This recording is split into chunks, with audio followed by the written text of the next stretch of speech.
They say, oh my God, I see the way you shine. Hey everybody, I hope that you had a wonderful weekend. We're glad to have you back in the Monday morning routine with us here on Morning After.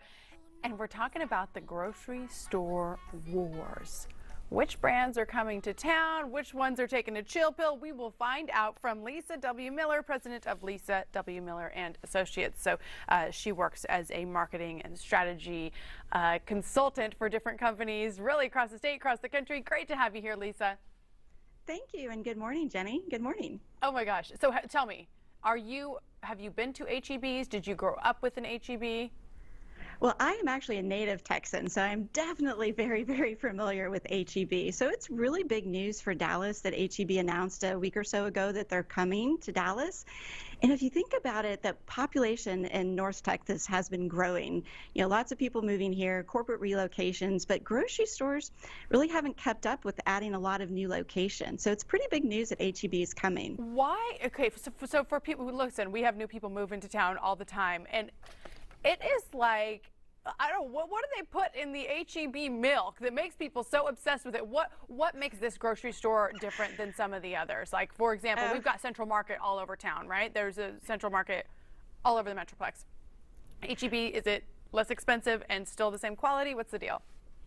Well, what's so fascinating, that is a great question, Jenny. And the way HEB, for those of you who don't know, is based in San Antonio, Texas. It's been around for 116 years. And what they talk about, why they are different than other grocery stores, is that they're kind of like, they say they're for Texans, by Texans. And that makes them really different. And you can go there and find Hatch chili cookies. You can find all kinds of salsa and queso.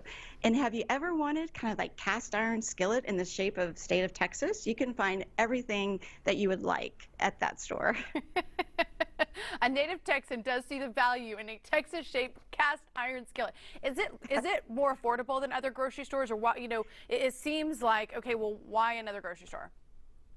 Yeah, when you think about it, the why another grocery store, if you think about where they've chosen, it's really, you know, Frisco and Plano, lots of population there, lots of growth, but they are very competitive. And the competitive wars, you know, the clip that you showed earlier, there's definitely going to be additional price wars. You see that today on the television commercials, and they do offer a very good value.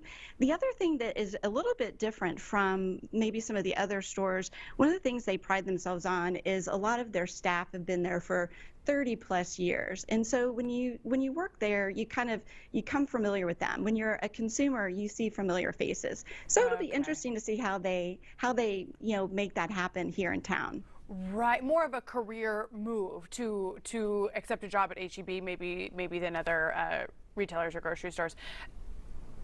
When I think of, like, okay, affordability, I'm always thinking of Aldi, or like, I don't think we have them here in Texas, but like grocery outlets, those kind of places. Is it comparable to that?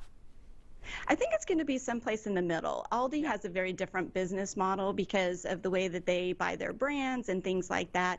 HEB is going to be very competitive with the Krogers and the Walmarts and the Tom Thumbs of the world. And I think when competition happens, you know, consumers usually win. And when you think about it, so everybody's going to be bringing their A game into this economy, right, when those stores open. So I think consumers will win as the, you know, HEB comes into the marketplace. We are bringing our A game. Thank you, Lisa. Great to have you here on this Monday, and we'll see you at HEB when it opens in 2022. That sounds great. Thank you, Jenny. Our pleasure. All right, you guys, she again is the president at Lisa W. Miller and Associates on Facebook. You can search them out, and she uses this hashtag Journey Back to Joy, and if you search that, you will see all of her articles and listings, etc. right there. All right, here's what's coming up on Morning. Oh, Ron's back. Hi, I'm back. Hello. No, I was going to say, you know, I know HEB owns Green Market, and every time there was a rumor HEB was coming to town, it would be a Green Central Market. Central Market. Oh, I'm sorry, I was like, Central wait, Market. how do I not know about this one? You get Sprouts and Whole Foods and Central Market. Yeah. Yeah, Central Market. So yeah, this is a very different experience, and I think she's right. Competition is good for consumers. My mother-in-law says that there are things that are at her HEB, like in more of the East Texas type area, that we have at Central Market, that they're like the same thing, but twice the price at Central Market. So I think that's why people are excited about this. I don't know if that's true. Sometimes it's about the branding.